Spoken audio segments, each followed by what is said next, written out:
এই কমলা মাখাটা ইনস্টাগ্রামে এত বেশি পরিমাণে ভাইরাল গিয়েছিল আর আমার নিউজ ফিডে এই কমলা মাখাটা অনেক বেশি ঘোরাঘুরি করছিল। তো আমিও আর লোভ সামলাতে পারলাম না, ট্রাই করে ফেললাম। আর ভাইরাল জিনিস ট্রাই করতে তো আমার বরাবরই ভালো লাগে। সবাই যেহেতু করছে আমি কেন পিছিয়ে থাকবো।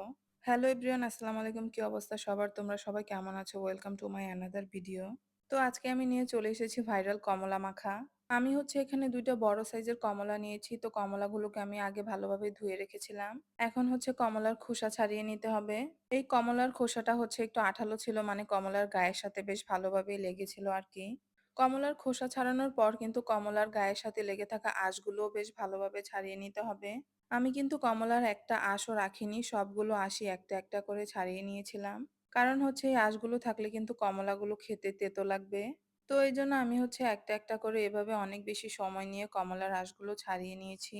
আর এই কমলার টেস্টটা কিন্তু একটু টক মিষ্টি ছিল। টক মিষ্টি টেস্টের কমলা দিয়ে মাখা করলে কিন্তু ওই মাখাটা খেতে অনেক বেশি মজা হয়। কমলার খোসা আর আঁশ ছাড়ানো শেষ হয়ে গিয়েছে। এখন কমলাগুলো আমি একটা প্লেটে তুলে রাখবো। তারপরে আমি কিছু ধনিয়া পাতা কুচি, কুচি করে কেটে নেব।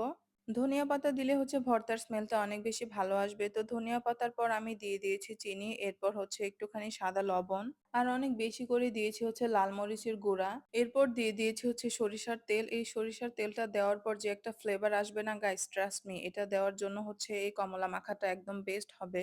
তো আমার এখানে সব মশলাপাতি দেওয়া শেষ হয়ে গিয়েছে। এখন আমি এটাকে একটু ভালোভাবে ঝাঁকিয়ে নেব। আর আমার কাছে সবসময় এরকম টক, টক আর স্পাইসি খাবারই বেশি ভালো লাগে। এই যে সবকিছু মিক্স হওয়ার পর কালারটা কি সুন্দর এসেছে। তো আমার তো এখন আবার ভয়েস ওভার দেওয়ার সময় লোল পড়ছে খাওয়ার জন্য। এটা তো আমি আবার বানিয়ে খাবো।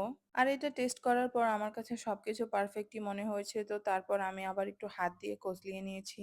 হাতের স্পর্শ থাকলে কিন্তু ভর্তার টেস্ট অনেক বেশি ভালো হয়।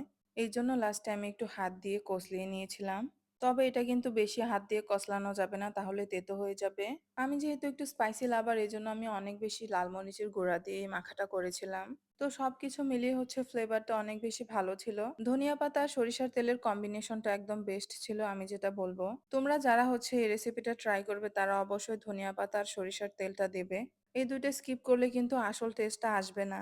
আর এই মাখাটা যে কি পরিমাণ মজা, এটা কিন্তু না খেলে একদমই বোঝা যাবে না। আমার এই ভিডিওটা কিন্তু রোজার আগের, যখন এই কমলা মাখাটা অনেক বেশি ভাইরালে গিয়েছিল তখন করেছিলাম আমি এই ভিডিওটা। কিন্তু তখন আমি অনেক বেশি ব্যস্ত ছিলাম, এই জন্য ভিডিওটা এডিট করা হয়নি।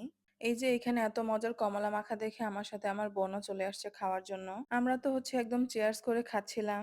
আর আমরা ২ জন এটা ১ মিনিটের মধ্যেই শেষ করে ফেলেছিলাম। এত ভালো লেগেছিল আমাদের ২ জনের কাছেই।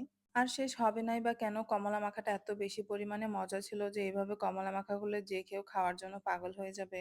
তো আজকের ভিডিও এখানেই শেষ করছি। সবাই ভালো থাকবে আর আমার ভিডিও ভালো লাগলে অবশ্যই লাইক এন্ড ফলো করবে। সবাইকে আল্লাহ হাফেজ।